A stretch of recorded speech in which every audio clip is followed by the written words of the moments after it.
All right, welcome to today's podcast. This is Scott Engler. I'm your host, a published author and thought leader on contemporary job search strategies and optimizing LinkedIn, where over 95% of recruiters are there looking for you. So this is a podcast based on a recent post that was probably one of the more popular posts I've had in maybe a year on the Career Premium group. It's called, Honestly, I Don't Care About Your Age, I Care About Who You Are.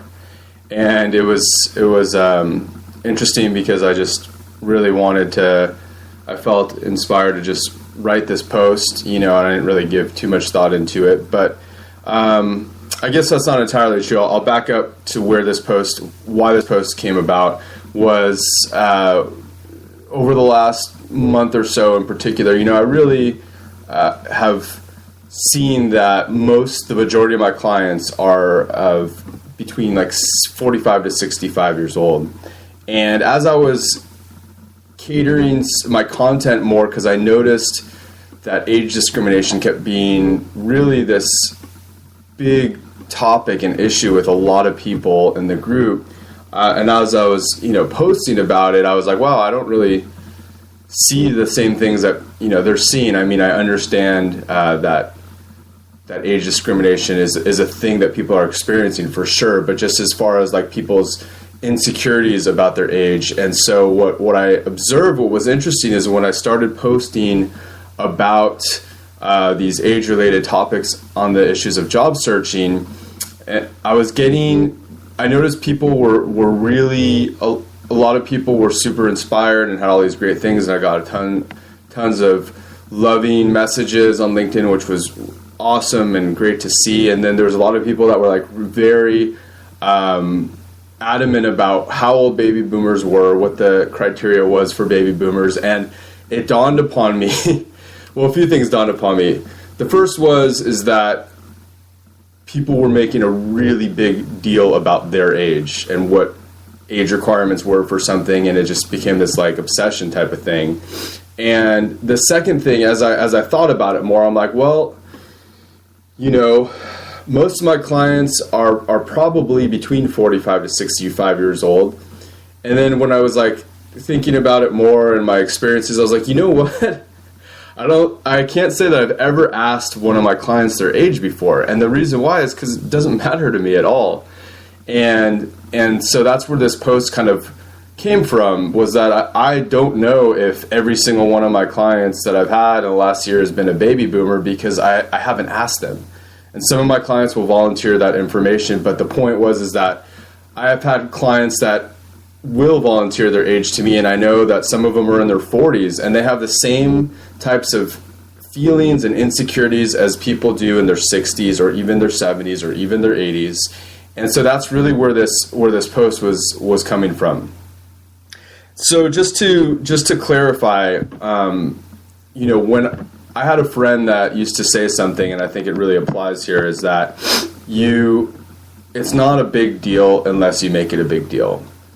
And while I do not doubt at all that there is age-related discrimination going on, whether it's conscious or unconscious, the truth of the matter is, what I do notice is when you have an insecurity, whether it's age, whether it's your weight, whether it's your college education. I mean, people that I work with have all sorts of insecurities, and whatever that one is, you're going to make a bigger deal about it in your interactions. Like for instance, when people feel the need to tell me their age when I'm working with them, I mean, it's really not that big of a deal to me, so I don't ask them. But when people are focused on it, they're obviously, going to tell me, and then explain why that's, hindering them in their job search.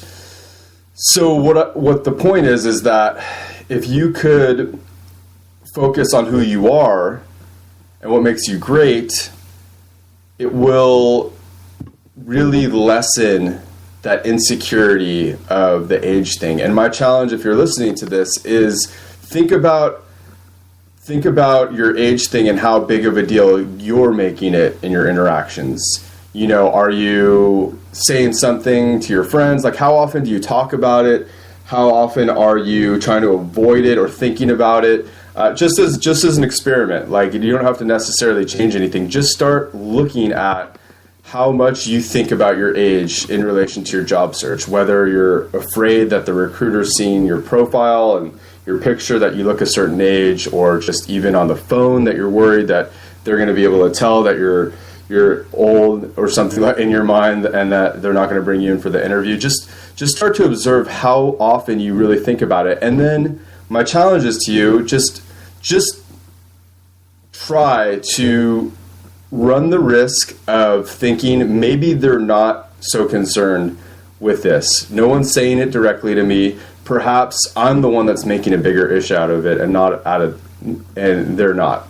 And you might be surprised at what you experience, because I know a lot of my clients, I'll have them do stuff like that, and they'll be like, "Wow, yeah, you're right, Scott. I was the one that was always so focused on this," is what I found. So just try it out and see what happens for you. And the next one I really want to emphasize is just, I care about who you are. And, when I work with clients between the ages of 45 to 65 years old, baby boomers or not, that's kind of my definition of baby boomers, give or take 5 years. Honestly, I don't think it makes that big of a difference, and I don't ask my clients their age. So again, it's not important to me. What's important is helping them achieve what they want to achieve. And if it's a 45-year-old that has the same insecurities as a 75-year-old about their age, the solution is going to be the same. It's been the same. So that's what I want to put out there. The second thing is that, when I work with clients that are, a little bit more seasoned, right, in their career, one of the things I love about working with at least the clients I do is that they have a great work ethic. They have a great attitude. They're still teachable, and they just have so much to offer in wisdom. They've done so many different, like when we get aside from the age and all their fears about it, it's like, okay, let's look at your work history. They've done so many incredible things at their companies that they've worked for. I mean, the accomplishments are incredible. And I'm not even kidding when I say that, like, there's several of the clients that like do things, have positions where it's like, if I could afford them, I would totally hire them to work for me. They're the kind of person I would love to have on my team, and I mean that sincerely. I'd much rather, what I say is, I'd much rather have somebody that has a positive attitude, is open to learning, it makes me think of when I worked at this job, not even that long ago. We had this orientation class, and we had to go through this pretty intense training. Half of our class was probably between the ages of like 21 and 35, and then there was probably half that were between like the ages of 40 and 65. And I mean, honestly, we were trying to learn all these new softwares and systems, and like, I just remember some of the people in my class that were a little bit older, they would stay longer, they would ask questions, they would ask the trainer, like how to learn it. Like they were willing to work harder to learn it. And like, I'd much rather have somebody with that kind of positive attitude and dedication than someone that's like super talented, learns it really quick, but has a horrible attitude. They're entitled. They don't work well with others. They're greedy, all these sorts of things. They don't really care about the job. So even if it took longer, like the people that might have had to stay after class, or, one lady I remember, she was like always there at her lunch and trying to learn the software. And so I'm not saying that, you need to be a workaholic, but the point is that, I'd much rather, even if some of the new technology takes people a little longer to learn, if they're not as adept at it, like, I'd rather have that kind of commitment from people than someone that learns it really, really quick and just they don't have good characteristics otherwise. So those are some of my points, and I'd rather have somebody that is teachable, that is passionate, that is, concerned about my company and the mission and how I'm serving people. And those things are way more important to me than just talent alone. I mean, completely. And so again, and that's where I want to encourage you guys is like, the clients that I have that are executives and senior level job seekers, they are such all-stars and they've done such amazing things, and they'd be such a great attribute to an organization. no matter what their age is. And I truly, truly believe that. And so, what I say is like, really emphasize on that. You know what I mean? Go out into the marketplace and just remember and own that of what you've done for companies and what you could continue to do. And, the challenge is like, we all have certain shortcomings, right? We really do. We all have certain shortcomings and areas of weakness. And if we just walked around and were so afraid of those things happening or being brought to the surface, then we would feel discriminated against because of it. So the point is, understand that people might have questions and concerns. Like, I know a big one is the salary, and like, if someone's older, that people won't hire them because they're just, they got paid too much. Well, first of all, you'd want to work for somewhere that's going to be able to pay you. Second of all, you could be realistic with them. I mean, if it's a company that's a little bit newer, you could make a deal. Like, let's say you're a marketing genius or whatever, and you've done amazing things at past companies, and you should easily be starting out at like a 175 level. Let's say the company can only start you off at 100. Well, when I work with clients, it's like, look, meet them where they're at. Maybe they have great health insurance benefits they could offer you, or like give you a premium upgrade, or have an agreement with them. Say, look, this is what I'm used to getting paid, and obviously I want to do my very best job for you, and I want to, feel like I'm compensated for that. But I really value your company's organization, which you guys are about. I feel very passionate about it. I've interviewed other places. This is my favorite one. And so what I'm willing to do is work with you here.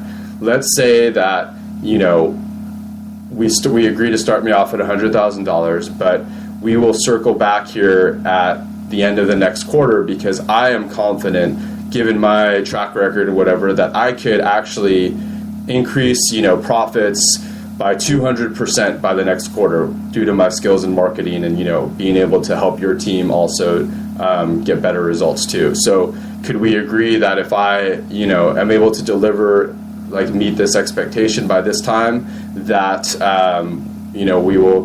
we could agree that, like, if I made you $2 million in one quarter, that you'll, give me either a $75,000 bonus, or you will raise my salary X amount. So, I mean, there's always ways to go about it, is what I'm trying to say. And I find that if you're honest with people and you do address the elephant in the room, right? If it's obvious to you and them that you're taking a lower salary, explain why. I had a guy that I interviewed for one of my books who's a baby boomer, and, he told me that he was in a similar position. He was a director of marketing, and they said,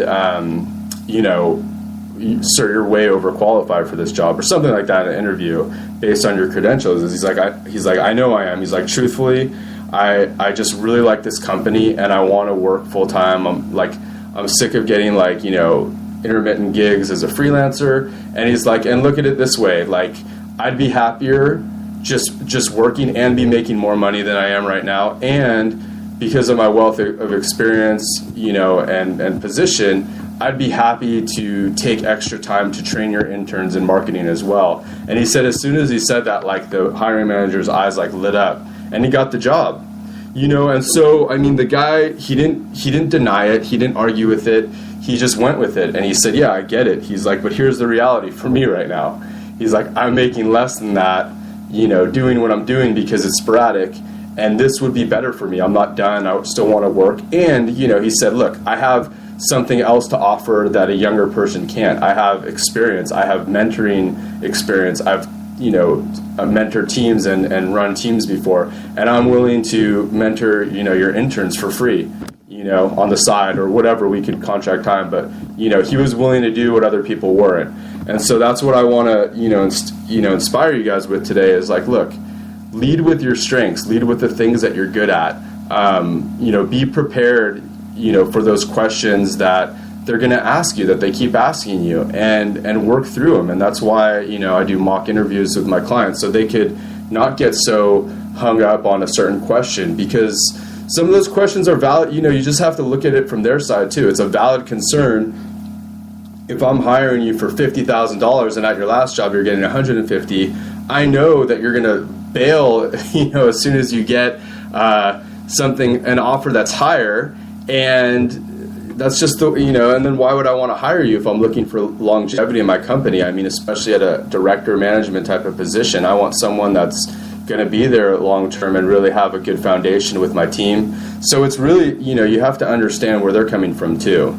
And, those are the things that I found really help people break through this age thing. And again, I just want to say, focus on some of the things that I see in this demographic, which is just a dedication to working hard, understanding how to get over obstacles and challenges, being good team players, having great connections too. I mean, there's so many things. It's like someone that's been in the industry for 30 years, they've usually established stellar reputations with so many of their clients and different people. I mean, those are the kind of people, it's like, oh, if John Smith is now working for this company, we want to do business with them because John, look what he did for this company back in the year. Like, people know people. And so there's just so many things that you guys have to offer that other people don't. And I want to encourage you to take that with you into your job search.